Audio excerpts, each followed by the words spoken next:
so vibrant.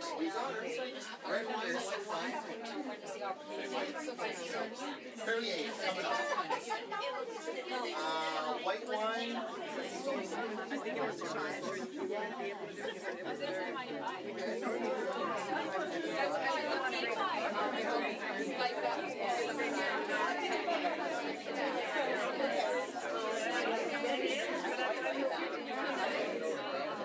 Everybody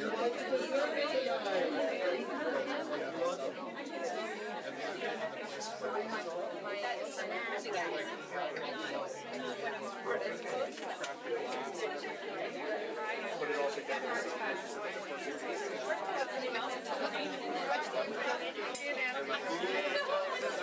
So will you be hot for fire? So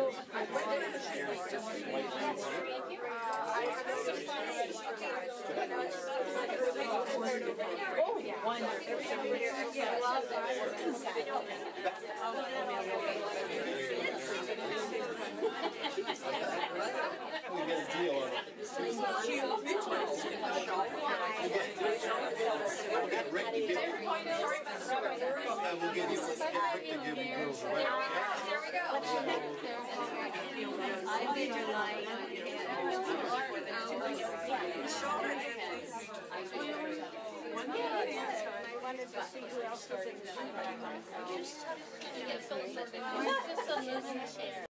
I'd like to thank everybody for coming out tonight and for your support with the Trent Street Open Studio art show tonight.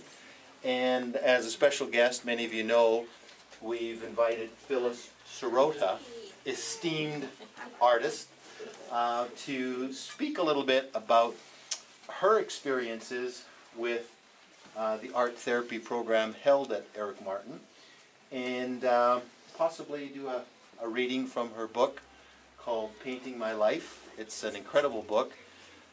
I purchased the book. I was, I think, the first one to get the book from Ivy's Bookshop when it was released in October. And I bought the book for my wife thinking that she'd probably read a couple pages each night before she went to bed. And 2 days later, the entire book was read.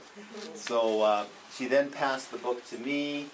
I did the same thing. I couldn't put it down. And since then, I've gone on to buy several of her books and pass them on to some of our collectors and appreciators. And I know there's a few people in the crowd tonight that have read her book. And I'd like to introduce and thank Phyllis for coming. And take it away, Phyllis. Thank you. Well, I wanted to thank Bob and Marion for inviting me to just say a few words and just maybe say a few words about what this experience was like for me when I really needed to have it, which was in the middle to late 70s. And there is my therapist right there, Kate Hollis. And Kate, come up for a photograph on this one, please. For support. Yes. And a photograph. She's a shy therapist.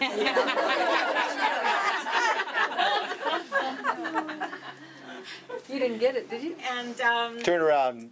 Thanks, ladies. Nice to each other. photo of. Good. So I'll probably say more than I'll read because I only wrote one paragraph that's specifically about art therapy. But I do want to say that it was extremely helpful to me in a really difficult time in my life. My partner who is here, Annie, I don't know where she is right this minute. Right there. Right there. Oh, there you are. Oh, she's quite a ways away. I don't know if she wants me to say this, but we had split up right then. And it was an extremely hard place for me to be in, and my son was in trouble. All of this is in the book, all the dirty details of all of this. We loved it.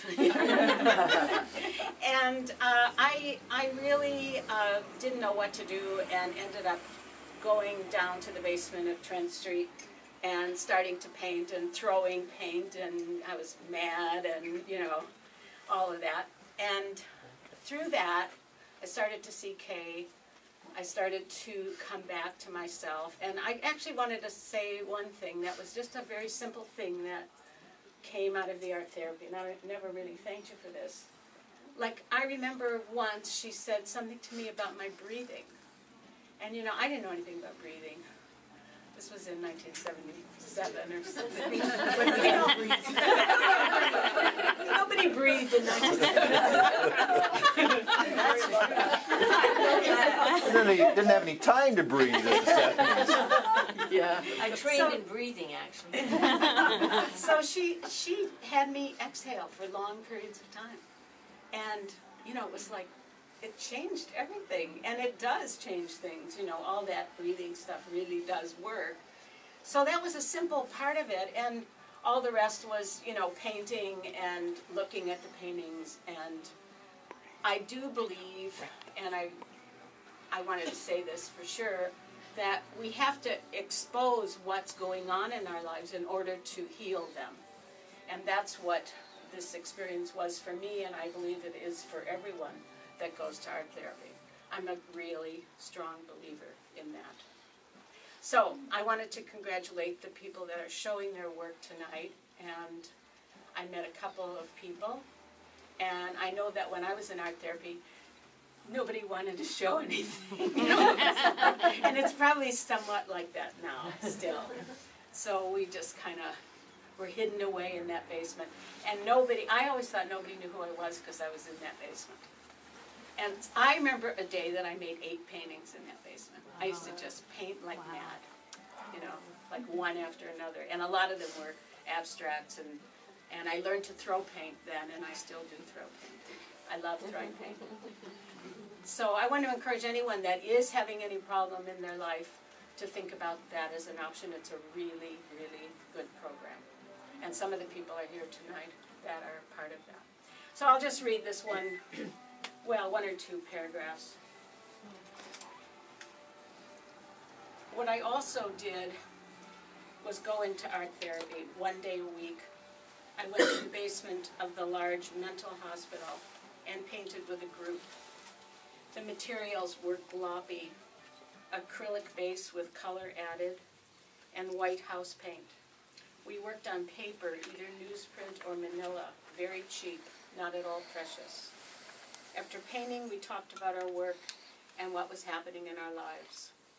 Eventually, I did therapy with the head of the art therapy school and worked with her privately for 5 years. The amazing thing about painting at the mental hospital, I didn't say the name because people read this in Chicago, they won't know, you know, or wherever. The amazing thing about painting at the mental hospital was that the art produced there had more feeling, more energy than anything I'd seen at the university. Those paintings came from the heart, as opposed to the more intellectual work the university professors encouraged. Not surprisingly, I've always been drawn to paintings that come from emotions, those of Van Gogh, the Expressionist painters, and so on. I want to read one other short piece about my life as an artist now, and I did read this at the book launch, but I'm gonna read this little piece again. One of my major reasons for writing this book is to say that if you're a 40-year-old who is working just to earn a living, but has been painting for a while, it is possible to do this for your living, to paint every day for as long as you want, and to earn enough money to get by. I have 2 bits of advice. Look at as much art as you possibly can. This gives you permission to experiment, to play, to draw outside the lines. Most importantly, set up a permanent space where you can paint for even short periods of time, so that your easel and paints are at hand at a moment's notice. I can't promise that you'll be rich, but you will have the satisfaction of knowing that you've earned your living with your 2 hands, that you've made things that weren't in the world before you, and that they come from inside you. That's the satisfaction of being an artist. I'm tired of people telling their children that they can't earn a living as artists, that they should become teachers or lawyers or doctors or engineers or whatever, when the child's heart is obviously in the arts. Our souls come alive in music, poetry, theater, dance, and painting. If that's what ignites us, that's what we should go towards. As Joseph Campbell so importantly said, follow your bliss. I thank whatever gods there are for my life. I feel so lucky to have been able to make art, to touch people in a special way, to have my work hanging in people's homes where they see it often and may even think of me, to have been greatly moved by Chopin, by Tony Kushner in Angels in America, by T.S. Eliot, by Marc Chagall, by Betty Goodwin, and countless others. Art touches me powerfully.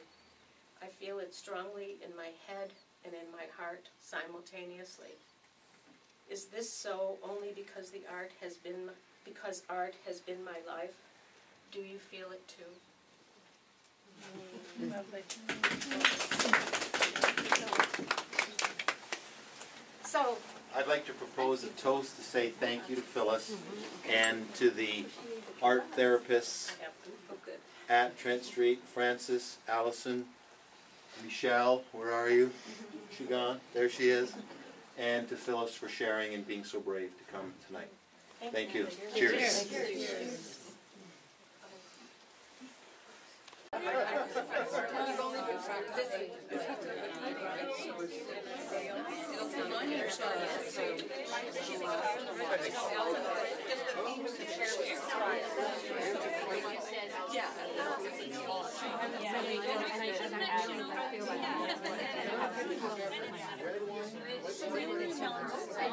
Oh yeah, years and years and years ago.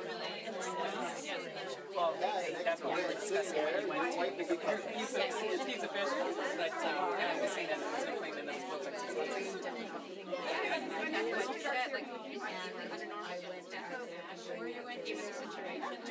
And I ended up seeing Kay who's here, who was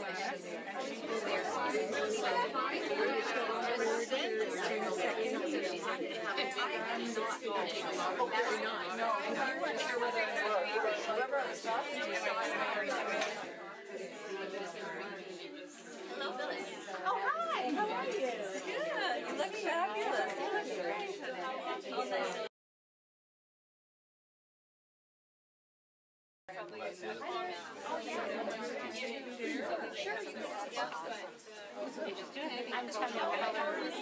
Hi, Michelle. This is Cindy.